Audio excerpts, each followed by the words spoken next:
Kita lanjut untuk tipe-tipe dari data raster. Jadi data raster banyak di drive dari satelit image. Jadi citra satelit ini adalah kumpulan satelit-satelit yang mengorbit bumi dan nanti bisa mengcapture permukaan bumi kita menjadi sebuah data raster dan sering kita mengenalnya sebagai satelit image. Ini contoh dari satelit yang mengcapture atau mengambil gambar dari bumi, Earth imaging gitu ya, dan dia menjadi sebuah capture dari primary data kita. Jadi salah satu pengambilan data primer dari data raster itu melalui citra satelit. Kalau yang sekunder dia melalui scan dari peta-peta, kita scan itu menjadi sebuah data sekunder.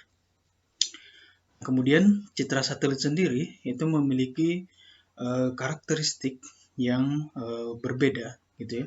Jadi ada satelit yang dia sifatnya pasif dan ada yang sifatnya aktif gitu. Nah, apa sih perbedaannya? Kalau yang pasif itu satelit hanya menangkap energi yang dipantulkan gitu ya. Jadi gelombang elektromagnetik yang dipantulkan oleh objek gitu. Jadi kalau misal ada benda sawah gitu ya, kemudian lapangan kosong, hutan, gedung, itu akan merefleksikan gelombang elektromagnetik yang berbeda gitu. Ya nanti dia dari sinar matahari gitu kan, kemudian juga akan terlihat energi cahayanya seberapa gitu ya, dalam bentuk gelombang elektromagnetik gitu. Nah, intinya satelit tersebut itu hanya menangkap gitu ya gelombang tersebut. Jadi dia perannya hanya menangkap saja.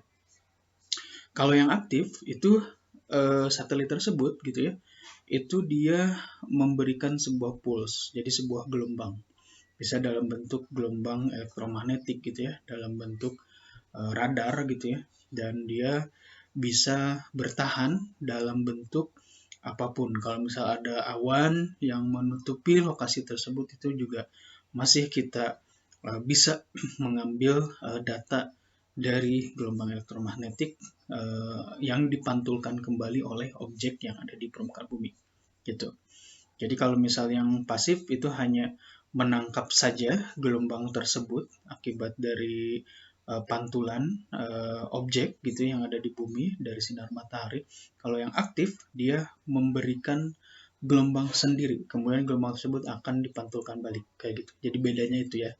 Kalau pasif hanya mengambil saja gelombang yang ada gitu ya, masing-masing dari objek. Kalau aktif dia memberikan pulse gitu ya, semacam seperti gelombang, kemudian gelombang tersebut akan balik lagi. Nah, kalau yang pasif contohnya ada Landsat, ada Spot, GeoEye, Digital Globe, ada Terra. Kemudian kalau yang aktif ada radar gitu ya, ada Cosmo, kemudian ada Terasar. Nah, kita berbicara tentang satelit yang pasif gitu ya. Jadi hanya mengcapture bumi dari gelombang hasil pantulan objek tersebut gitu ya. Gelombang objek masing-masing itu akan memiliki panjang gelombang yang berbeda-beda. Nah, panjang gelombang ini itu nanti kita sebut sebagai band. Jadi ada band 1 sampai nanti ada band 9 gitu ya di Landsat 8. Jadi ini salah satu citra Landsat dan bisa kita akses secara free di USGS. Memiliki wavelength-nya sendiri gitu ya. Nanti ada resolusinya juga. Jadi resolusi kalau kalian masih ingat itu adalah berbicara kira-kira satu pixel tersebut coverage areanya dia berapa gitu ya, akan mengcoverage area seluas berapa. Seluas 30 meter kalau kali 30 meter gitu ya, kalau resolusinya 30 meter.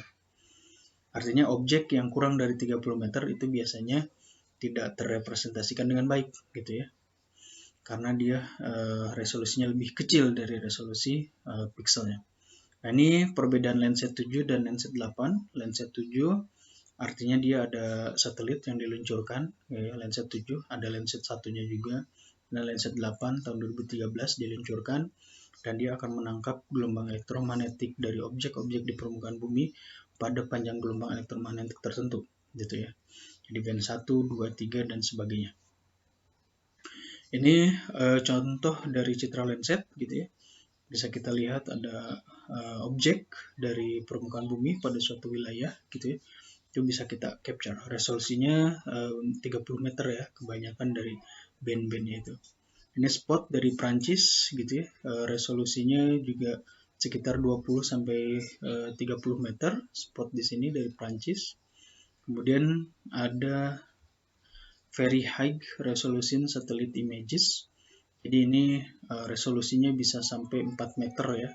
4 meter, kemudian ada juga yang sangat detail sekali di sini sampai 1,24 meter gitu ya. Kemudian di sini ada Iconos gitu ya, satelit Iconos, GeoEye, QuickBird, WorldView, kemudian ada Pleiades gitu ya, dan lain-lain gitu ya. Kalau pankromatik hitam putih, citra yang ditampilkan. Kalau multispektral kita susun dengan pewarnaan RGB ya, red, green, blue. Jadi kompositnya nanti akan terlihat true color-nya. Kalau kita lihat pakai mata dia akan warna-warni gitu. Kalau pankromatik hitam putih saja. Gitu. Jadi satelit Iconos, QuickBird, GeoEye, WorldView. Ini biasanya berbayar. Kalau yang gratis tadi kayak apa namanya, Landsat ya gitu. Ini contohnya Iconos, jadi sangat detail sekali resolusinya. GeoEye juga, gitu ya. Kemudian QuickBird, dan di sini juga ada WorldView ya di sini. Jadi cukup detail gitu ya, sangat detail ya. Jadi kalau misal tadi kita lihat resolusinya sampai 4 meteran, 1,2 meter gitu, sangat detail sekali. Nah ini untuk Sentinel dari Eropa juga resolusinya sama sekitar 30 meteran gitu, resolusinya 30 meter. Kemudian ini Aster gitu ya, sama juga dia 30 meter citra satelit resolusinya. Kemudian di sini ada Digital Elevation Model. Digital Elevation Model ini adalah model elevasi dan bisa di-drive dari macam-macam. Kalau yang paling umum gitu ya di software QGIS itu bisa di-drive dari peta kontur gitu ya. Tetapi ini juga bisa menggunakan model dari radar gitu, LIDAR namanya. Itu dari LIDAR resolusinya bisa sampai 0,7 meter. Jadi sangat detail sekali. Ya, kalau misal game biasa gitu ya, digital elevation model biasa 30 meter gitu ya resolusinya. Nah, kalau misal pakai LIDAR gitu ya, jadi dia contoh dari satelit yang aktif itu resolusinya 0,7 meter. Jadi akan kita lihat ketika ada satu objek di sini dengan resolusi 30 meter, dia tidak terlihat apa-apa. Kemudian dengan resolusi 10 meter akan mulai terlihat ada perbedaan dari objek yang nyata gitu ya, bisa kita lihat. Kemudian kalau 0,7 meter bisa kita lihat di sana kenampakan dari perbedaan elevasi atau morfologinya gitu. Kemudian ada digital ortofoto, jadi foto udara seperti itu yang diambil dari udara dan kita lihat bisa kira-kira gambaran dari jalan gitu ya, kemudian gedung-gedung dan sebagainya. Kemudian ada land cover data. Di sini land cover data adalah salah satu juga dari jenis data raster dari Amerika. Ini klasifikasinya gitu ya, nanti ada open water gitu ya, kemudian ada grassland gitu ya, ada crop, ada woody wetland gitu ya, kemudian ada area develop area, barren land gitu ya, lahan kosong dan sebagainya. Ini juga adalah data-data raster gitu ya, yang dihasilkan melalui klasifikasi dari citra Landsat.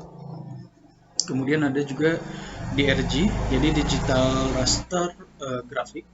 Ini adalah hasil scan gitu ya dari peta topografi yang dimiliki oleh USGS. Jadi peta topografi dalam bentuk raster gitu ya. Jadi garis-garis ini gitu ya, itu adalah sebuah garis kontur. Kemudian ini biasanya di dalam sebuah gambar image ya. Jadi bukan dalam bentuk garis data vektor, tetapi dalam bentuk raster. Ini adalah salah satu juga tipe data raster